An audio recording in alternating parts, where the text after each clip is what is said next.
Hello everyone and welcome to tonight's Overwatch stream from Kauza. I'm Babs and tonight I'm being joined by Altruism. What's up, everyone? Good to be back. It's been a while, but we're here for some fantastic action here. Nothing like ZA Overwatch, my friend. Yeah, today's going to be a great game. This is the first game of the playoffs for the Rhino Showdown. The winner from this game will be promoted into the Premier Division straight away. That means a big step up from the second division groups and a entry into the big leagues with the big teams. The big leagues with the big teams. I mean, we got two pretty good teams here tonight as well, right? So we got Team Valkyrie taking on EEA Pangolins, and both of these are well-known teams in the industry. I mean, we haven't gotten to see Pangolins for a while. They haven't been around for about 2 years was their last real competitive play, and Valkyrie is just studded with names that we know. Yeah, Pangolins a very old team. But they've been around for so long, they've been together for so long, they have such a core that's played together for so long, and they always come out swinging. Valkyries, on the other hand, this is a team full of stacked players, like you said. Alvin Slayer, Lucky, Honey, these are players that we've seen pop off in this team time and time again. I'm super excited for what we have tonight. Yeah, 100%. And they've recently got Apricornicus, who's also one of the very well-known players in the region, in as coach, and they actually specifically asked us before this to give a shout out for Apricornicus for, and I quote, helping make us less bad. And I think that just kind of really speaks to what this Valkyrie lineup is. These are people who enjoy playing Overwatch. They do it because it doesn't cause them stress like it does.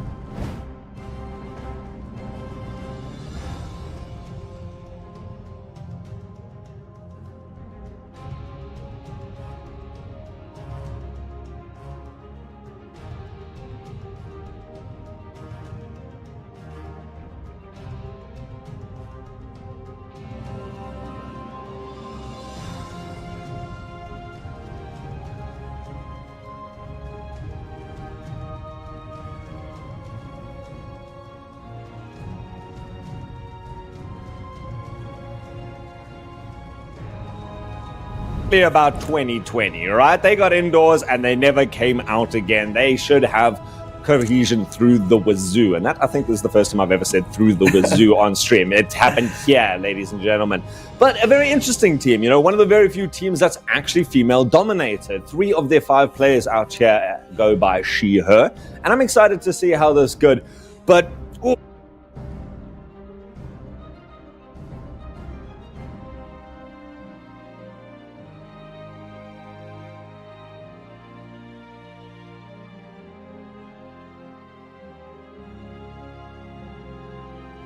Arctic Peninsula for our first match.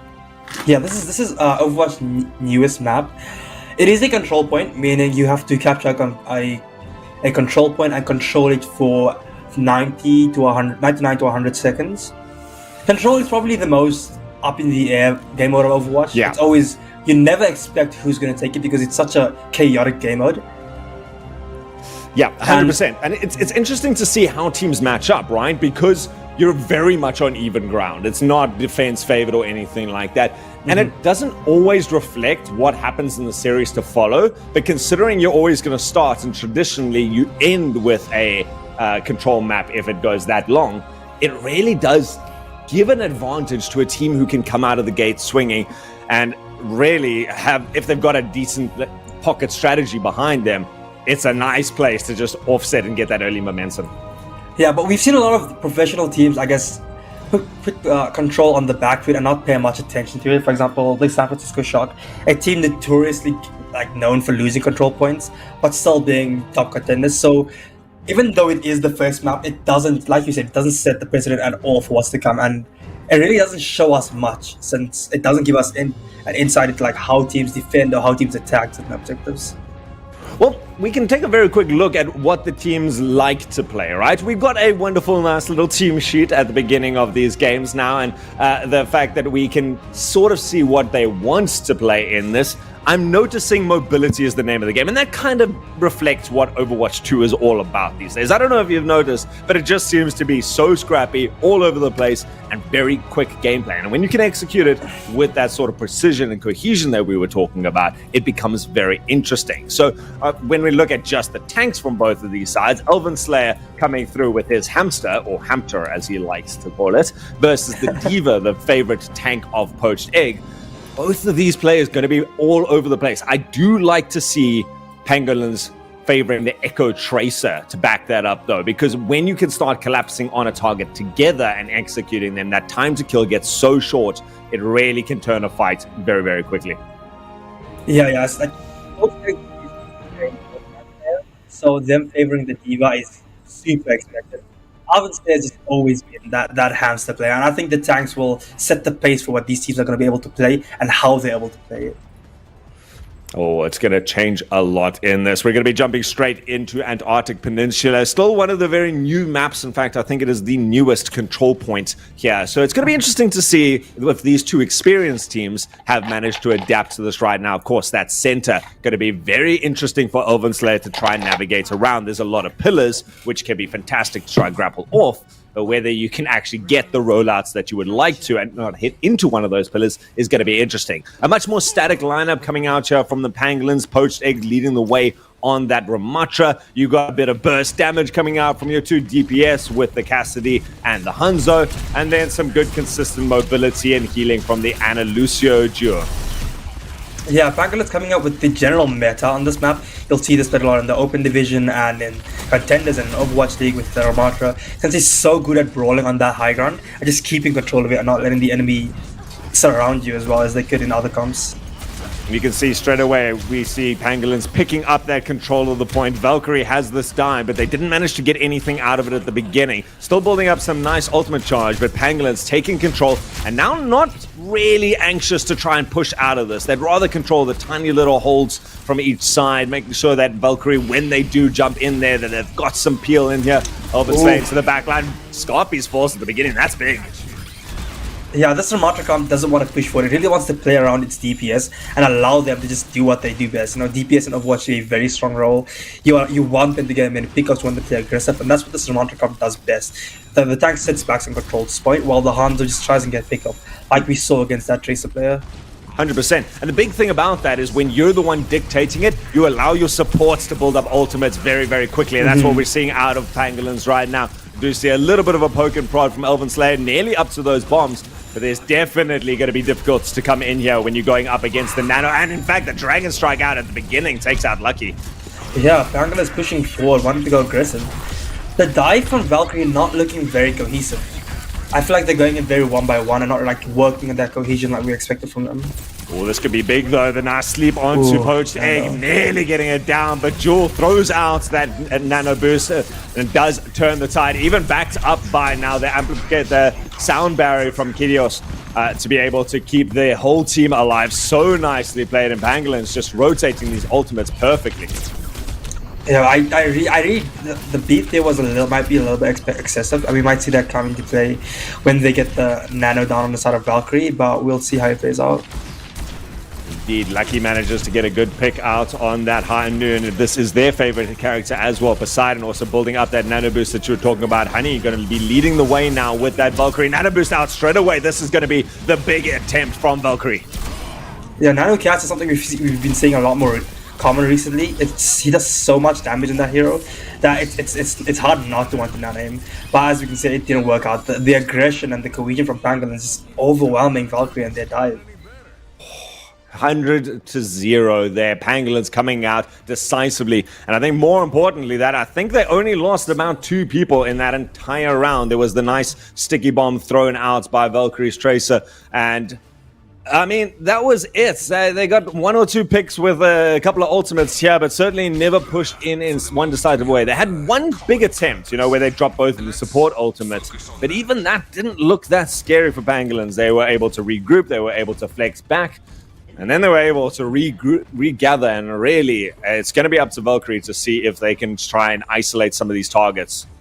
Yeah, Pangolins really showing that they've been playing together for 2 years. They're not scared of facing dive, comes straight on, and it's really playing against Valkyrie's game. They like to play that fast heroes that dive, and they're struggling on it. I'd like to see what they do to adapt. All right, so far we don't see the dive being committed to by Valkyrie. They've only got Elven Slayer on the hamster. Everyone else going for a little bit more of a mid to long range poking composition. You've of course got that damage boost out from Honey, which could make it a lot easier. And in fact, it gets very right now. Lucky picked up at the beginning of this fight. Taking control of this point means it's very difficult for everyone to walk in. A great dynamite to even put more pressure, and now it's up to Scarpies to chew down people. Nearly takes out Solaris in that play, forces him to get back. But Valkyrie, for once, looking to dominate the position in the middle of the fight. Oh, that's a beautiful angle for Scarpies. Goodbye, all of the supports.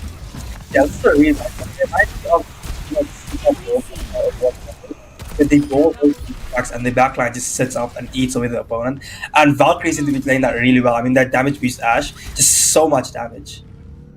So much damage. And when you've got the teammates that you can back up, it's great. You get them that extra ultimate charge. You manage to get that two-shot capability. We do see a little bit of a change up now. Rafiki and Solaris. In fact, the dive has gone the other way completely. Even Poached Egg swapping to their favorite hero on this D.Va. They want to get in. Yuli, I think it's pronounced. Correct me if I'm wrong, sorry. But Yuli on that Kiriko also allows them to reinforce them, and then Kyrgios going to be able to try and stabilize any position, and straight away it pays off. Rafiki takes out the counter like he picked off them earlier. So it's nice to see Rafiki back into this. Now Poached Egg looking to dominate some position. Still Elven Slayer on the point, looking to maintain it, but it could be very low. Getting out towards the team. Doesn't actually retreat all the way, and that could be dangerous. Still getting healed up beautifully by Poseidon and Honey between the two of them. Going to re-engage. Now has the bombs as well to be able to try and cut off the small room if they need to. But not needed just yet from Scarpies. Looking to find a good angle for the stack visor. Yeah, that's what I expect from Pangolins. They like to play their dive. I mean, Poach's favorite hero is the D.Va. They're very good at the coordinating. I feel like the dive is perfect for them. Oh, and we're seeing it work out right now. Oh, beautiful bomb coming out there. I don't know what it is about the South Africans, but they managed to get some fantastic bombs through. Their Vertigo being the one that always comes to mind when I think about D.Va bombs. But it has given Pangolins the control of the point now. 36% to 36%. Valkyrie has so many ultimates online. Yeah, I'm looking at that nano visor, a time-told true combo from the days of OG Overwatch, and it always works, but they are playing against the D.Va, and if we know D.Va can shut down a visor really easily. So I want to see Valkyrie try and focus out that D.Va and try and force out the Matrix or even get the mech out early. It's a nice way to contest the point now. Throwing Bob into the center of it. Scarpy is getting very close and personal, even with the stack visor. Maybe just trying to get into an angle where he can get them all out. But it has to be worried about Rafiki's blade in the backline. Still, they're trading out pretty evenly between these two teams. Mr. Legs himself, Scarpy, is running away from there, disengaging nicely. And it puts the pressure onto Pangolins. Poached Egg going down low. Rafiki going to be falling at the beginning of this. And even though Solaris managing to trade out a little bit, they have managed to take out both of the DPS from Valkyrie. It gives Pangolins the opportunity to just camp out on the point and not worry too much. Poached Egg really going to get back into this mech quickly and does manage to accomplish that. Nano ball, I see. So Valkyrie aren't looking to play that combo. They're looking to just hold control and try and get control of the point now. Solaris, yeah, we see the tactical visor. Scarpy's on the high ground, but spending most of the time running around. In fact, decides to just try and sprint in there, but it's only finding the D.Va, and that's not the target you want. Poached Egg going to be throwing that bomb out onto the point as well, clearing it for a little bit of time. But it has not allowed this overtime to tick down just yet. There's been an attempt from Valkyrie to bring it back, and they're trying very hard. They're managing to pick up a couple of kills, and in fact, they are going to clinch it out at the end there. They had to waste a lot into that, but thankfully for them, Pangolins doesn't have a lot in the tank either. Yeah, that took a lot out of Valkyrie, but Pangolins didn't play the rule of 99, and they ended up committing some ults, which I didn't like. I didn't like the D.Va bomb. I feel like they could have held that on for the next upcoming fight, since they lost the cohesion after they came back so staggered. And Valkyrie has, since that fight took so long, they're building up ults. I mean, they always have the Mercy Valkyrie again, and that's a big ult when you're playing a dive comp. Yeah, right, exactly. You can keep everyone up and just make sure that you don't have to take that time to react to it. In fact, that's big. The fact that they nearly just de-mech Poached Egg, somehow managing to get back up into that. But it's the DPS falling from Pangolins. This aim, Lucky doing so much work from the side of the field. Has to reload a little bit, allows the Brigida to get out. Gideos, lucky with that one. But Elven Slayer not prepared to let them get out too freely. And it's given Valkyrie way closer to those ultimate percentages. Both of the supports online, and Lucky very close to their Bob as well. Yeah, Lucky hitting some sick shots. I always like to see, you know, the Ashe players pop up. Ashe is such a fun player to watch. So good when you're actually watching it. It sucks if anyone wants to watch me playing Ashe. That's not an interesting thing at all. We see now the ultimates starting to go out. Both of the support ultimates from Valkyrie and that Kitsune Rush coming out from Yulia on the other side, being traded back and forth. A nice raise comes out from Honey to be able to get Scarpies back into this fight, and considering how close they are to the Tag Visor, that is a nice rocket to finish off Solaris. Tag Visor comes out, but has to flee the Diva explosion that's coming out there. Honey instead going to pay the price. Still, you've got so much damage coming out between Elven Slayer and Scarpies. Scarpies fleeing towards the hill as Elven Slayer finishes off the mech. And with 99 to 99, this is what Valkyrie needs to come back into it. They're doing well at it as well. Nearly find the Brigitte, and it is going to be it. Pangolins. Did they C9? No, that's a C9. No way. No. Oh my god. I'm pretty sure Valkyrie was coming on top of that one. Oh, that is so unlucky. You know, at the end of the day, objective is the name of the game. Love to see this play of the game coming out from Poached Egg. Just that block at the beginning. High aim, high skill, but good positioning is all that you need at the end of the day. And so, a great first round from Pangolins, but a sign of life from Valkyrie in that second round. Yeah, no, Valkyrie looked really good, especially on that Ashe Soldier composition that we saw at the end. I feel like they were playing really well. They weren't taking fights they didn't need to. You know, they were letting the DPS and their players play their roles. It's so unfortunate that they forgot about the point. It is going to be interesting now to see how that adapts to the rest of the maps. You know, is when you're dealing with control, there's a very set point that you're fighting around, and so you can take up these further positions. You can get nice cross angles, and when you give some space to the players like Lucky, they're going to be able to click heads from a long time. Instead, Pangolins coming out, and especially at the beginning of that point, were doing such a nice bit of work with the dive. They got in on top of them, Rafiki slicing through people multiple times with that Genji, and followed up nicely by the rest of the team. I did feel that Pangolins sometimes overextended, and especially when you're on something like a defense, overextending costs you the points. Yeah, it feels like sometimes they don't want to give up on a fight, and I think sometimes, you know, you just like, you know when to give up and know when to fight back, right? Yeah. So when you see yourself losing that, give up and try and play. You don't have to try to stay your opponent. You get something, and play up with that. Let them use their ults. Come back with your ults. It's the name of the game in Overwatch a lot of the times. 100%, right? Is ult economy wins the game. Yeah, you can dump ults and win a fight, but it's about winning the long term and cycling those properly. So, meanwhile, Valkyrie, talk to me about Valkyrie's ultimate usage, because it seems like they're stacking them up quite a lot. I feel like they stack support ults a lot, and they're not looking to do ult combos as much as I thought they would be. Like I don't think they nano visored once in that fight. They nano ball, they nano Ashe. So I think they're using ults a lot more reactive rather than preemptively and planning out how they want to go about fights, which could work. But I think as you get into more intense games, you want to have some set plans. You know, oh, we're gonna nano visor for this fight. So you know you have some surefire win conditions like a nano blade, a nano visor, grab dragon. You know, these are combos that we know work. And I feel like if you're not committing for that, you're making a mistake sometimes. Yeah, 100%, right? It's the beautiful balance. That is what Overwatch is all about. You got to invest enough to take it. But talking about set plays, Parisio going to be our next map right here. The beautiful hybrid map that it is. And this is, again, one of the newer maps, but definitely one that these teams will have practiced. Dominated by those high grounds and a very difficult point to push onto at the beginning, surrounded as there is by all this kill box potential. It's going to be interesting to see. What do you feel about these two teams? Anyone that you've seen that's going to have an advantage, or any specific characters that you're expecting to come out? Yeah, definitely. I know why Valkyrie chose this game. Elven Slayer loves playing ball on this map. I played comp a lot with Elven, and he loves going ball on this comp. He's so good at setting up the engages for his team and working it all out. So that's definitely why they picked Paraiso. It's really good for the ball plays. Yeah, well, there we go. Elven Slayer straight away onto that ball, and Both everyone teams. else pretty much keeping it exactly how we expected in the last round. Lucky back on that Ash, using the high grounds and that coach gun, allowing you to reposition constantly. Scarpy is able to finish off and put damage into the point. And I mean, Elven Slayer means it's going to be so difficult for Pangolins to try and offset anyone from this high ground. You've got Honey who can reposition at any stage. I think the key here going to be Poseidon. Can Pangolins take out Poseidon? Or if you look at the way that they're planning this out right now, we're going to see Solaris looking to click a couple of heads. And the first competitive game featuring a Life... I was expecting the Life Weaver. I was excited to see what a Life Weaver can do in good hands. Yeah, no, 2 ball comps. So it looks like everyone knows the idea behind this comp. I would have liked to see maybe a Zen Tracer on the side of Valkyrie, just to help Alvin in their backline. But I love the Ash Mercy setup. Oh, they're just a little bit of a surprise jump out from Solaris, looking for Lucky, but eventually didn't manage to hit that first shot.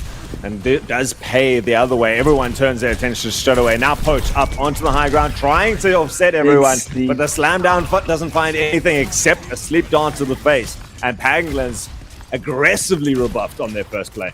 Pangolins looking a little disconnected, which is not something you'd expect from them considering how long they've played together. But that dive, I feel like it came in stages. You know, the Genji went in, then the ball went in. I feel like they need to start working on their engagements together. Oh no.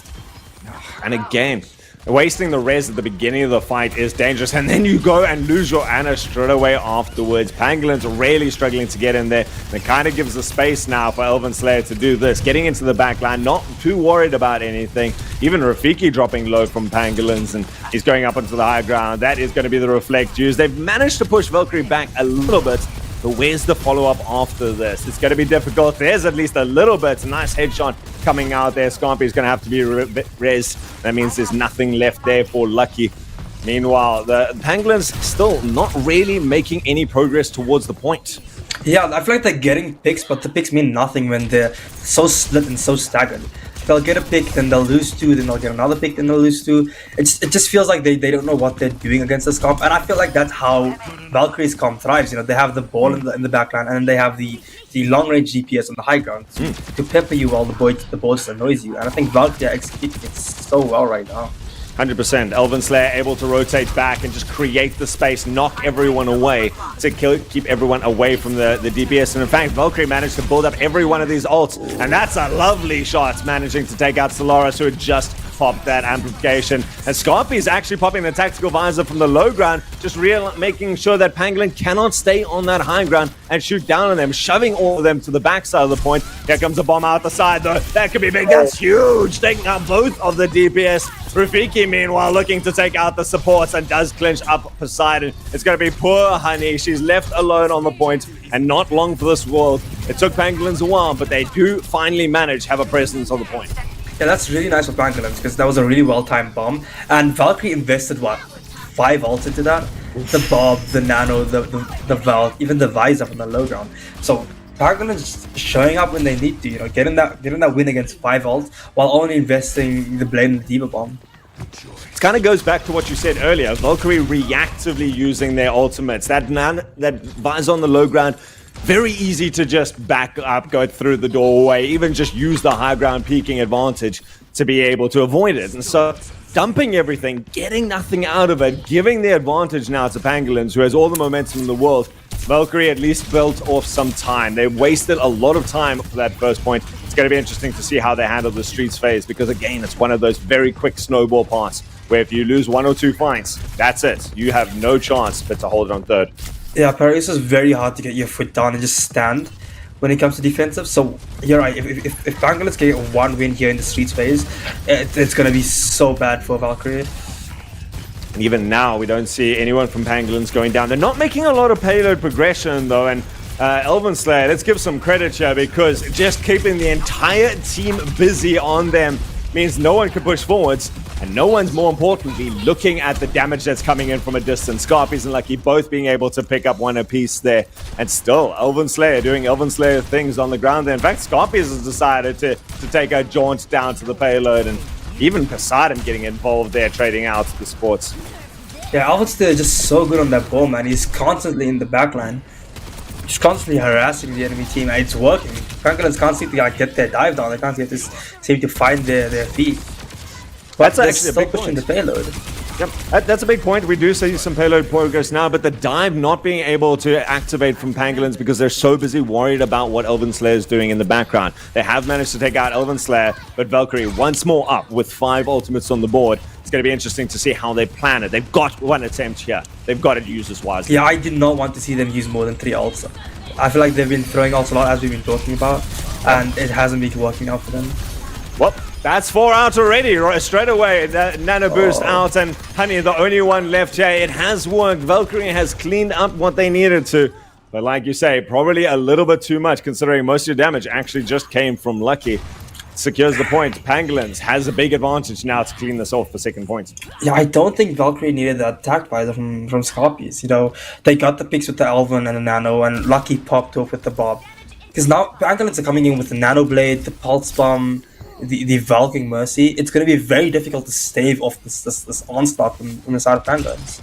Yeah, something like a Valkyrie just doesn't have the healing capacity to be able to keep up everyone. It does allow Honey to at least get out of range of that Dragon Blade, as we see it going now. And in fact, it's a full-on Nano Blade. Takes out the 2 players, in fact, the Ana and the Ashe, managing to take that out and even dropping that ultimate at the end. Honey wasting that, not managing to get the heals up. Just a little bit too late, a little bit reactive. And like we said, you drop all those ultimates, it's going to cost you. Street's phase, complete with Pangolins. Yeah, I think this is where we see, you know, Valkyries, they're inexperienced as a team together, where they don't have any set plans that they want to do. And that's what Pangolins take control of, because Pangolins have been together forever, man. Ooh. So they have all these set plans, and it seems to be working. Now we're seeing the space come out for the Pangolins. Solaris managing to get into the back line, taking out 2 there, even using the pulse bomb at the end. A beautiful way to just secure that first progress of the payload, win the fight before it even starts. And Valkyrie now needs to stabilize in the center. Their team comp is working well. They do it so well when they manage to get Elven Slayer in there to distract everyone else. But so far, Pangolins have the momentum, and they're looking so intent right now. Poached Egg throwing the Diva Bomb over the top. My Picks God. up 2. What are these bombs? I feel like she just sees them coming from her. I don't get it. Oh, I love to see it, though, because, again, it's just reading the tempo of the fight, reading when Valkyrie wants to make a movement, and making them commit to a position and then punishing them for it. Beautiful way to use a single ultimate and once more winning out the fights. Now Scorpius getting into an aggressive position with people definitely looking at them. Elven Slayer being the one to hold control of this payload, and that has stalled it out a little bit for Pangolins. Pangolins instead want to win the fight first. And with that, they managed to clean it out. They don't care that they've lost one. They got a Mercy, and they're still going to now push onto the last point. Desperate last point defense for 30 seconds coming out from Valkyrie. Yeah, and it's just, you know, Valkyrie are holding on so well, but when it comes to ult fights, they're losing out, like we've been talking about. And we're seeing the effects of it now, but they've managed to take out a lot of time of Pangolins with their stall. Pangolins have 15 seconds left, maybe one fight if they stagger themselves well. Ooh. And that Nano Blade, oh no. Massive dynamite coming out there, putting all the pressure on everyone, and Pangolins were already struggling to get back to this payload. In fact, they might not even touch there. They do at the very last second. Another bomb comes out there. It does manage to find the Bob. Bob, I think, body blocking for Lucky at the end there. So again, I don't know if that's optimum use of your ultimates, but it's working. Valkyrie not needing to win this out in ultimate fight. They're just going to do it. Lucky coming through once more, getting all the headshots. What an incredible play. I would love to see the stats coming out from them at the end as Pangolins now trickle, trying to keep it alive. They're just a couple of centimeters away from the end, but they're not going to clinch it out. Finally, Valkyrie stabilized at the end. Yeah, I think this all falls back to their first point hold, where they held them for so long, and they had 1 minute right before street phase. So even though they staggered themselves and they took very slow, long, drawn out fights, it worked out in the end because they burnt down Pangolins' time. So even when they threw away their ult fights, they still had burned down enough time that when it came to the final push, they'd be able to stand their ground. Yeah, 100%. And that's always interesting for a team like this. Remember, ladies and gentlemen, this is to fight it out for First Division. This is not the end of the tournament by any means. And it is always good to see what a team can improve on. This Valkyrie side, with their pure mechanical ability and their decision-making, their team comp is very strong. So if they have the potential to get even better by fixing those ultimates, I'm excited to see what Valkyrie can do. And more importantly, I'm excited to see how they can fight it out, because this is turning out to be an impressive match. They're playing so well, and they've only been together, 2, maybe 3 months. I'm really interested to see how they grow as a team, and how they, when they start putting up those, instead of those preemptive ult fights, how much they'll be able to hold teams off. I feel like the sky's the ceiling right now for Valkyries. Yeah, 100%. Meanwhile, on the other side, Pangolins swapping this up, very much a mid-range fight, and it's going to be interesting if Valkyrie decide to run at them. Or Valkyrie's composition, again, not really one to run at this. So who do you favor for this? I think the Sigma is a perfect pull. The Sigma with the shield can block off the sidelines with the Ash and the Soldier 76.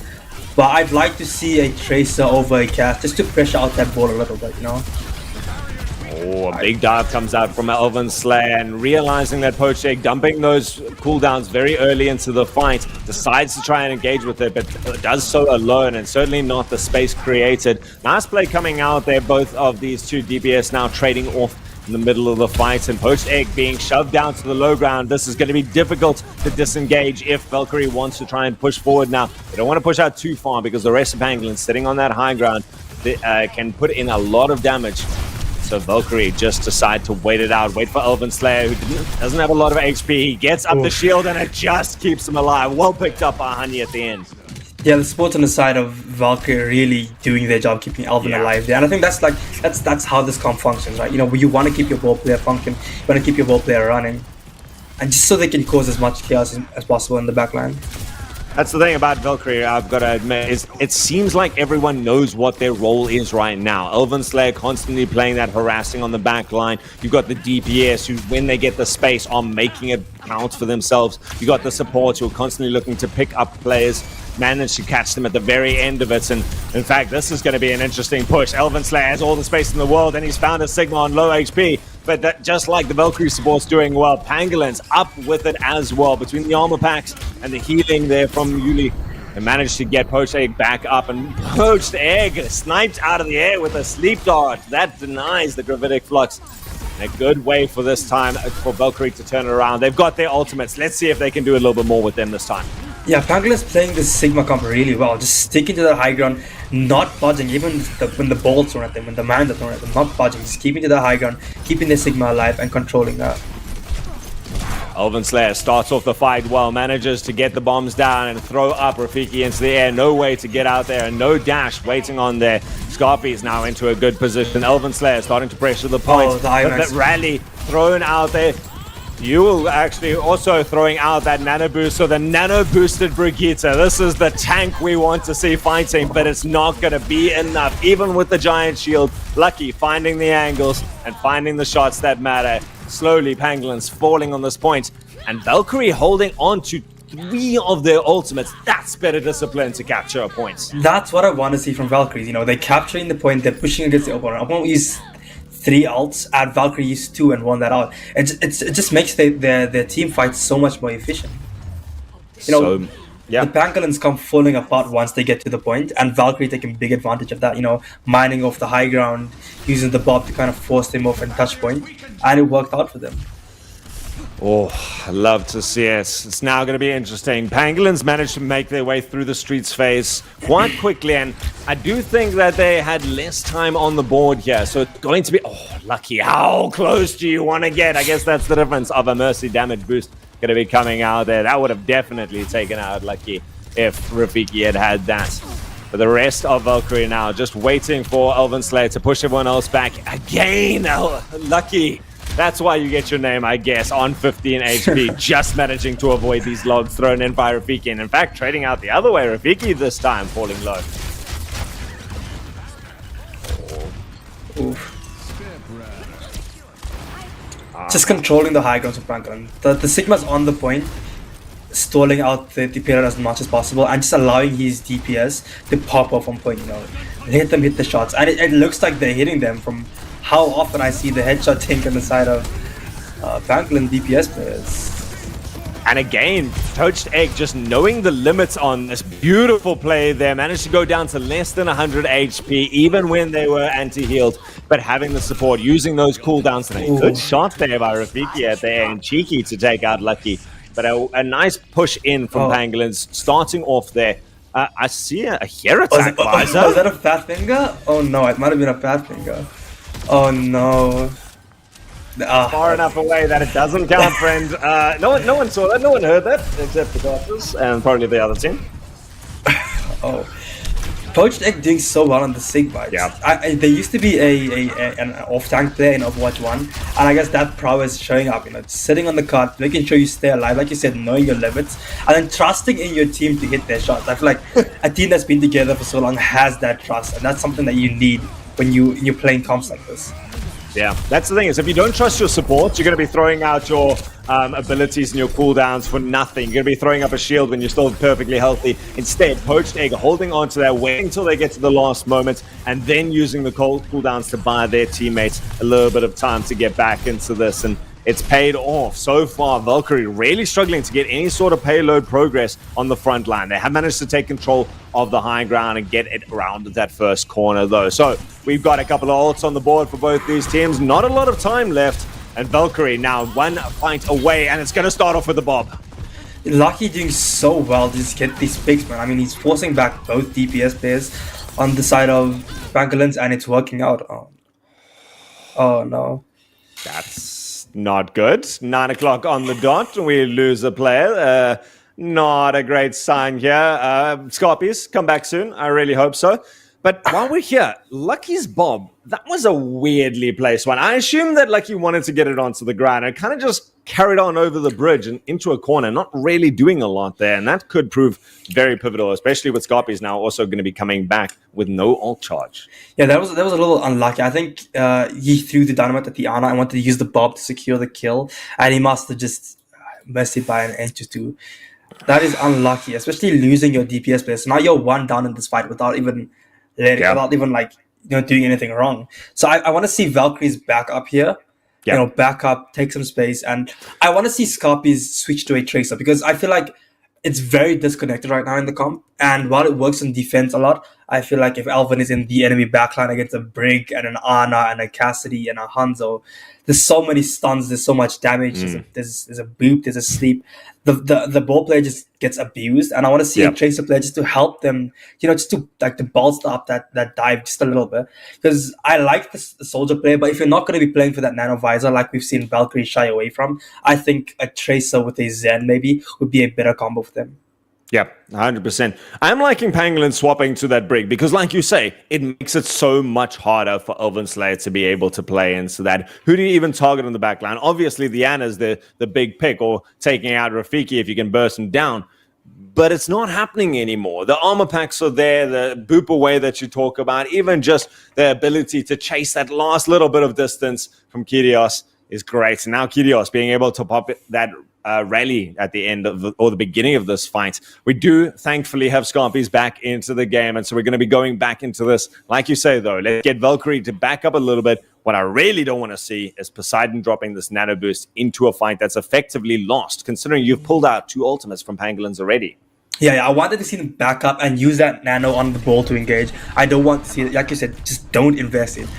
And Valkyrie are known for investing also when they shouldn't, so I'm really liking that they never threw out that nano and they're just giving space. They're all very high level players. I think they all understand that this is when you give space and group up for your final push. Tactical disconnect coming out from Scorpies, signaling to the team to not push any further and timing it just after those ultimates. Brilliant play. Next level South African thinking right now, convincing opponents. Instead, the nano boost goes out onto Elven Slayer, and Elven Slayer not really managing to do a lot with this. This is the problem with getting onto the ball. It just does, it gives you that damage mitigation. They have managed to separate off Poached Egg, though. Poached Egg in a very bad position, and using those cooldowns quickly, down to 178, gets the nano boost. It's time to turn it around. Yule with their last life, their last moment, manages to get that out. Does fall to Lucky, and they needed that considering it is overtime. They're fighting it out at the last point. Valkyrie, considering they are already 1 map down, They do not want to give this away right now. Overtime ticking down. In fact, holding steady. It's a Deadeye on the point. Pangolins waiting there. Solaris manages to get the one. Everyone else getting to cover. There is a big play, though. The rest of them collapse onto it as Valkyrie falling at the last bit of the point. Everyone from Pangolins standing up healthy except for Solaris. And that secures game number 2 for the Pangolins. That is a little unlucky for Valkyrie. I mean, Poseidon slept off the Sigma for the ult, getting the ult off. It started so well, but I think they gave up that high ground and they kind of threw away what their comp fights for. You know, they tried to push in with the Soldier and the Ashe, and this is where you see that inexperience as a team. I mean, because they start panicking in these overtime modes, and that really just did not work out for them. Yeah, 100%. They know what they want to do. They know where they're trying to get to, but they don't have the positional play to set up for the play and go, right, this is where we're going to fight. It doesn't matter that they're going to back up a little bit. This is where we know we're going to take a fight. Instead, getting baited in a little bit by Pangolins and then getting into the really difficult place to fight. You got the Sigma who can hold that close corner. Meanwhile, you're standing at in the middle of a very long walkway. The very big chance came when Poached Egg caught out a little bit, being able to be supported though from safety by Yuli. Really good play from Pangolins in general, who are just having more awareness of where their weaknesses are and making more efforts to be able to try and stabilize those. So good play from Pangolins and good potential so far from Valkyrie that we've seen. It's just not quite coming together to be able to separate them above Pangolins, I think. I think what's also hurting Valkyrie is that they don't have any variation right now. We've only seen ball comps from them across 2 maps. Yep. Oh, and if they're picking Circle Rail, I do not think we can see a ball. This is Sigma's whole ground. I feel like if you're not picking Sigma in Circle, you're throwing. I want to see them pick a Soldier Widow comp with a Sigma and a Zen Mercy. Yep. That works. I mean, you've got the Ashe with the damage boost of the Mercy. That's definitely been working. I'm very fine with someone like Lucky to stick on that. But the way you're going to create space around that, it's got to change. I'm with you. Just Elven Slayer was great when the other team didn't know how to deal with it. But at this stage, it doesn't seem to be finding as much chaos. Yeah, I mean, especially on Circuit Rail, which is such a long sideline dominate the map, the ball is going to have a hard time engaging the enemy team's backline. He's going to get shot, he's going to get Widow, he's going to get Hanzo, he's going to get slept, Discord Orb, depending on the comp. And it's going to be such and it's not going to be fun for Alvin Slayer. So I want to see him just step away from that ball. I know it's his favorite hero, and we all know how good he is in that hero, but it's a hero that requires a lot of coordination from that team. And as a new team, I think Valkyrie needs to maybe choose something a little easier to run. And it looks like it is coming through with that Sigma, unless he's baiting. I'm not falling for any of the base right now. Yuli also managing to go for that Life Weaver. Rafiki even teasing the Bastion? Excuse me? Doubt. I mean, right here, right now. We've seen proper play Bastion, you know. Maybe Rafiki is channeling his inner proper.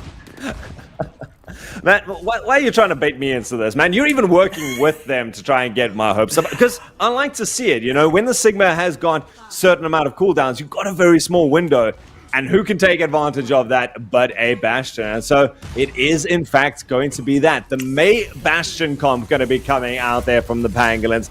Very, very interesting. And the Life Weaver, in fact, also locked in there. This is cheese. Oh no. Walk us through it. Walk us through it, babe. They're gonna wall over the high ground. They're gonna platform and wall over the high ground. No way. This is technically illegal. Oh no. They don't commit to it though. That is not executed properly there. And in fact, Poached Egg's going to also take a lot of damage. Get out, in fact, on 23 HP. Solaris went over, but Rafiki decided to backpedal at just the wrong time. Yeah, I think they messed up the May wall a little bit, or they messed up a jump somewhere, and the only person that got over was May. Valkyrie was easily able to deal with that, and it looks like Solaris switching to that Widow.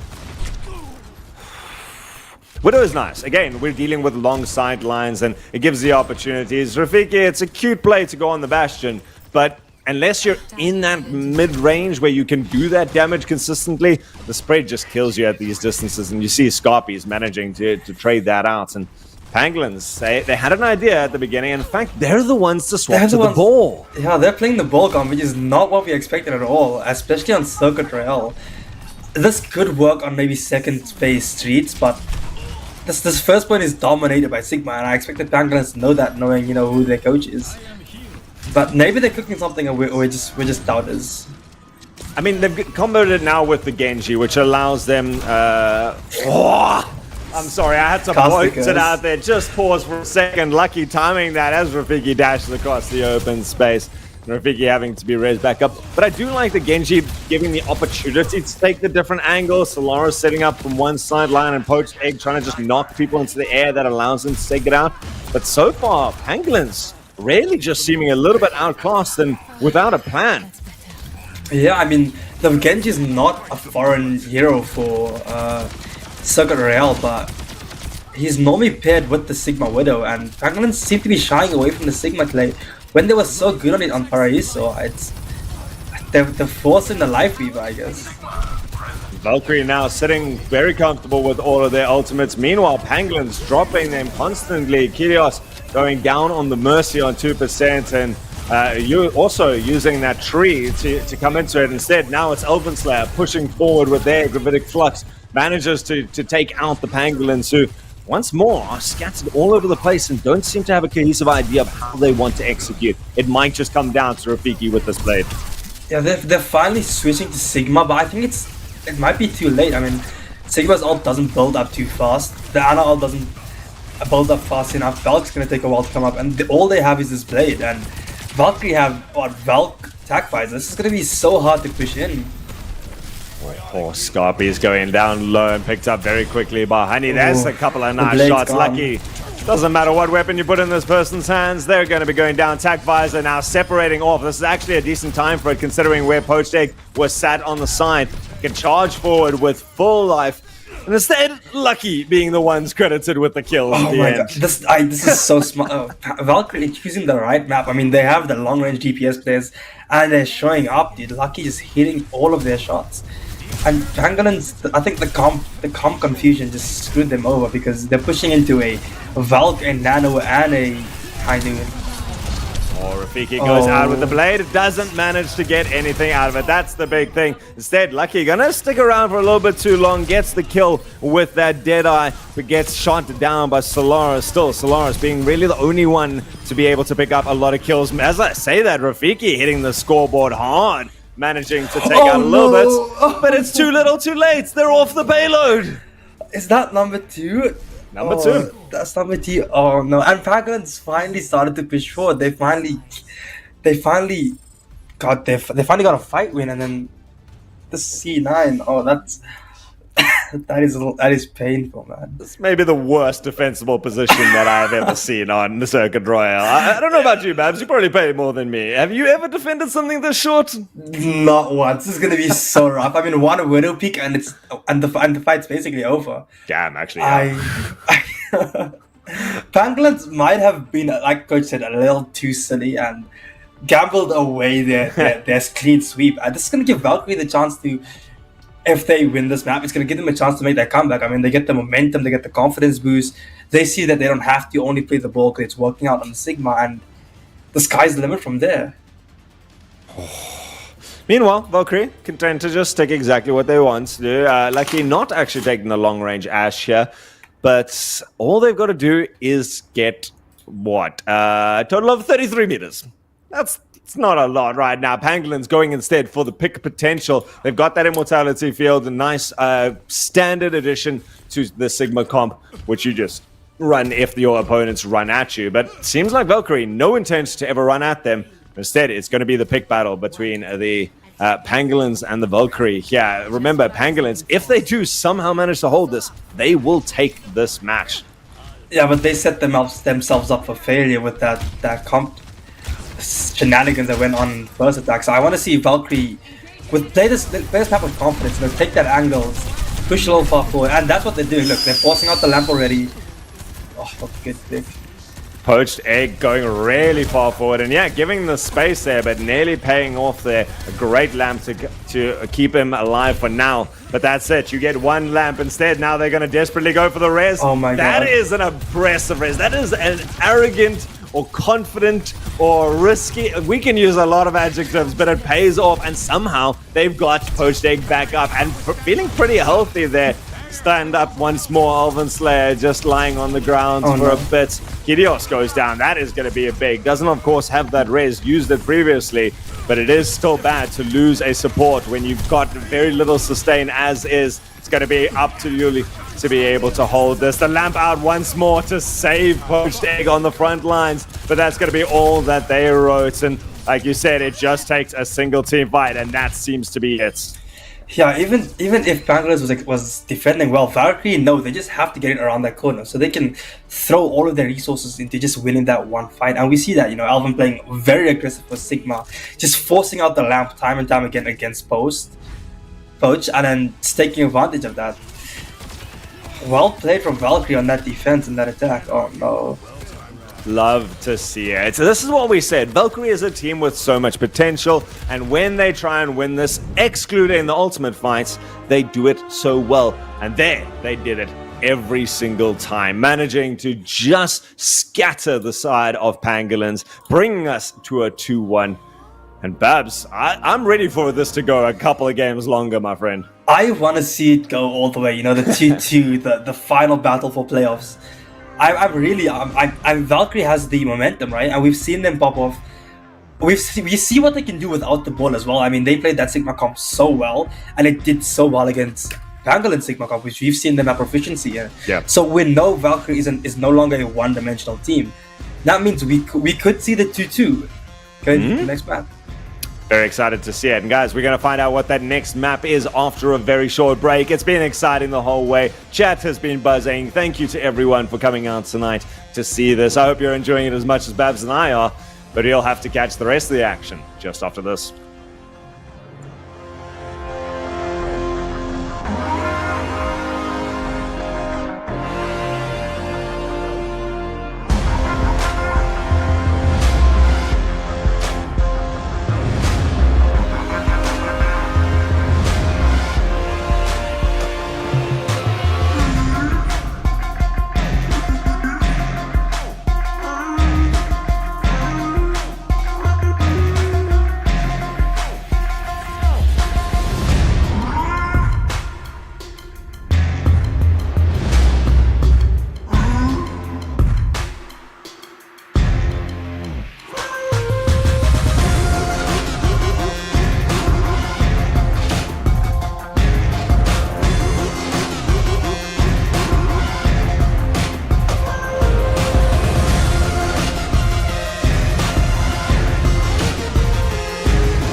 And welcome back to our first game of playoffs in the Rhino Showdown. It's currently 2-1 to Pangolins, but after that terrible Circle game for Pangolins, I'm happy to see a re-energized Valkyrie team. We are going to Colosseo next, and that is a push game mode. This should be interesting. So now we get to see, was this a revitalization of Valkyrie, or was that just Pangolins maybe clowning a bit? I mean, I'm going to give a little bit of credit to Pangolins. They've been playing really well up until now. And when you start throwing the Life Weaver May plays with the Bastion over the top, you're trying something out. You're playing the Cheese play and you're just trying to have a bit of fun. So it didn't work out. They took a little bit of time, or a lot of time actually, the entire map to try and figure out what's next. And then it was a little bit too late. And so credits to Valkyrie managing to fend off all of the plays of Pangolins and certainly put the pressure back. Even when Valkyrie was pushing forwards on attack, they were looking strong. They managed to clinch it out in a pretty decent amount of time. Now we go to the push mode, and if ever there was a consistency game mode, this is it. Yeah, that's fair. And push, it's so like back and forward. And if you get a big league in the beginning, like we've seen, Valkyrie pop off in the beginning, these players pop off, and they have their mistakes in the old fights. But with push, if you pop off in the beginning and get a big enough league, you can make it work. You can definitely make it work. I like Colosseo from this aspect, and once more we get ourselves some decently big sight lines. That means that Valkyrie gonna probably keep on with their mid to long range poke composition. Pangolins, what are we expecting out of them? Because I'm gonna assume, I hope Valkyrie gonna be coming back with that Sigma. Knowing Alvin, I don't think so. Alvin also likes to play ball on this map, which isn't saying that, considering he likes to play ball on most maps. But he's pretty proficient on the ball on this map, and I think we're going to see come out. Although, if that is anything to tell us, that means Valkyrie are learning from what they did on Colosseo and knowing that they don't have to force the ball, and hopefully coming out in the Sigma, like you suggested. There we go. Meanwhile, Pangolins, they realize that this is a map where it's going to be easier to close that distance, and so they are going full dive. Solaris on the Tracer, Rafiki coming back onto that Genji that they've been doing so well. Poached Egg was on the Diva, but going instead for her infamous Wrecking Ball, which hasn't gotten a lot of grasp here. You'll to be able to get the long distance heals, and then Kyrios managing to keep the team mobile, and you can see Pangolins once more taking an interesting routing to get to the point. Yeah, Pangolins choosing to play the dive isn't very surprising. Like I said, they are a dive-focused team, and I think they kind of assumed they'd be coming up with the Sigma. Dive is very good against Sigma, and if they can execute it right, I think they'll have the compositional advantage. That's actually a good point, right? Is that Sigma is so prone to it, but so far not working out for Pangolins, besides getting the last kill there on Poached Egg. And still, Tracer into the back line, gets taken out. Scarpy's good use of the melee there. And meanwhile, Elven Slayer very far ahead of the team, creating so much space there. Seems like getting into the back line is going to mean maybe getting in there alone if the Pangolins don't manage to get some cohesion for the second fight. Yeah, Pangolins just falling on the side of cohesion, and the ball comms needs to have cohesion to make the function. Because if the ball goes in alone, they get slept, and then they just get blown up by the DPS buff by the Mercy. So if Pangolins want to play this dive comp, like we've seen them before, they need to get their cohesion down. This time though, the dive does pay off. Lucky falling at the end there. The rest of Valkyrie still pretty healthy here. The Pangolins moving closer, and in fact they're taking some damage themselves. Their burst ultimate comes up, really managing to get up the nano boost at the beginning. Not going to use it just yet. Still a scrappy little mid fight. Valkyrie instead going to be popped by Honey, and it's a good way to keep these two up, but there's not a lot of people here, and especially when you counter it with a massive anti-heal grenade. That is beautiful support play there. Remember, ladies and gentlemen, it's a support, not a healer, and that proves why. Yeah, I really like that Valk from Honey. I feel like that fight was definitely winnable, but you just can't count on that Ana hitting that such a fat nade and making such a fat difference. Well played from Jules on the side of Pangolins. Valkyrie now have to start taking control, and it's going to come from this high ground. The bridge going to be able to set up with both of these ultimates. In fact, we see the ultimate going out, Rafiki going out with that nano blade and going back and forth. Triple kill so far. Beautiful way to start this off, and with the rest of the dive following in very quickly afterwards, the team of Valkyrie just kind of has to head for the hills, and Honey, no! manages to get to safety at the end. Well But played from Pangolins Melvin keep there, it yeah. going. Yeah, I mean, look, it's nano play. It's so hard to counter at any level of play. And when you don't have a big support out like a Beat or maybe a Zenyatta Transcendence, it's basically free pickings for the Genji player. Elven Slayer now swapping onto the Diva, gets congratulated and welcomed to the field by the Nano Boost, and has done well, keeping 18 HP up. Can they get to the high ground? No, they do at least get out of it. But straight back down onto the point, in fact, is Elven Slayer going to fall in. The mech not going to prove to be able to be refreshed at that stage. Valkyrie at least have stopped the payload progress. A nice little nade at the end there by Poseidon to keep them alive as Pangolins want to try and clean this out. Stellaris falling late into the fight. It is finally going to turn around. Valkyrie needs to get some progress going. Yeah, that's a little bit unlucky from Valkyrie. I mean, they won the fight there, but they allowed Pangolins to get that checkpoint.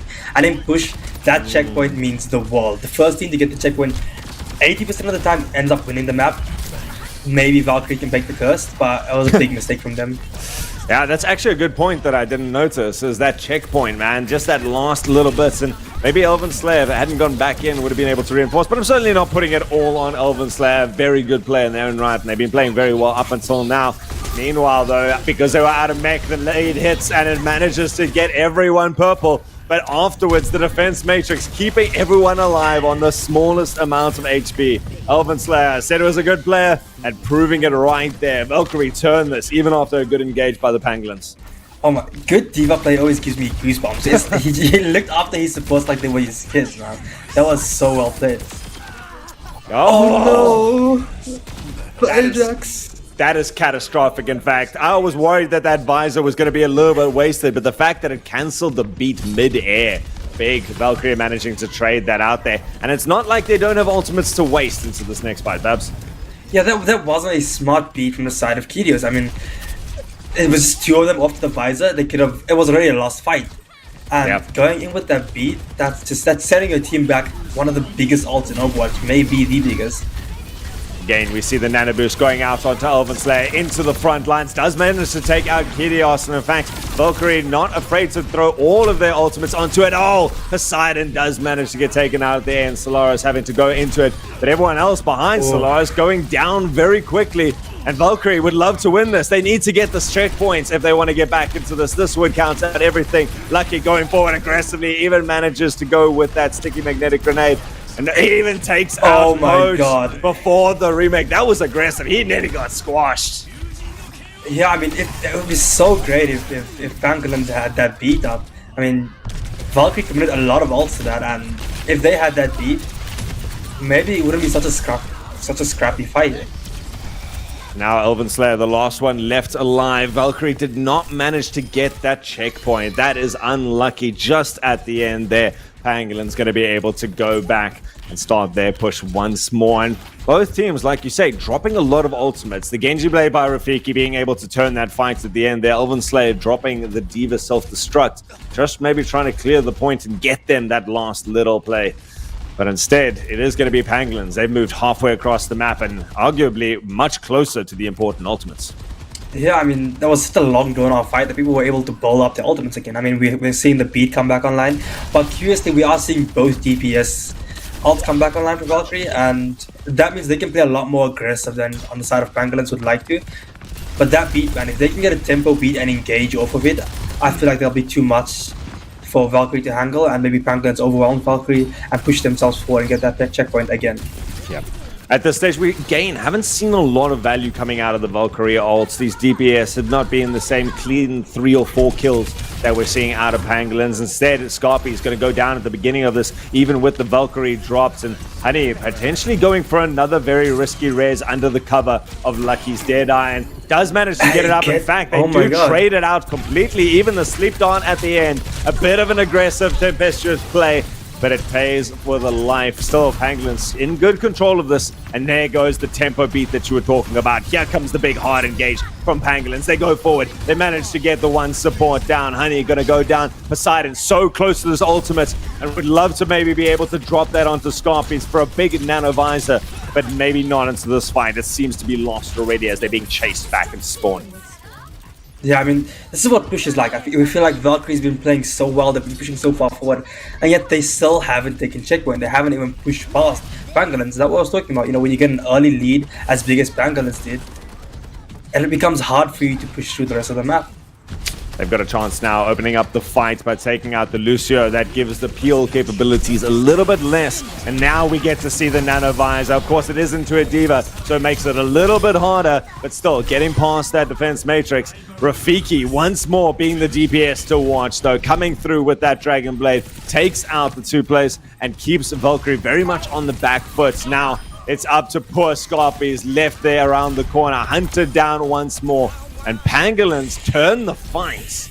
Yeah, I mean, we saw the Nano Visor versus Nano Genji, and like you mentioned, that D.Va is completely cutting out the ultimate from the side of Scarpy's Soldier.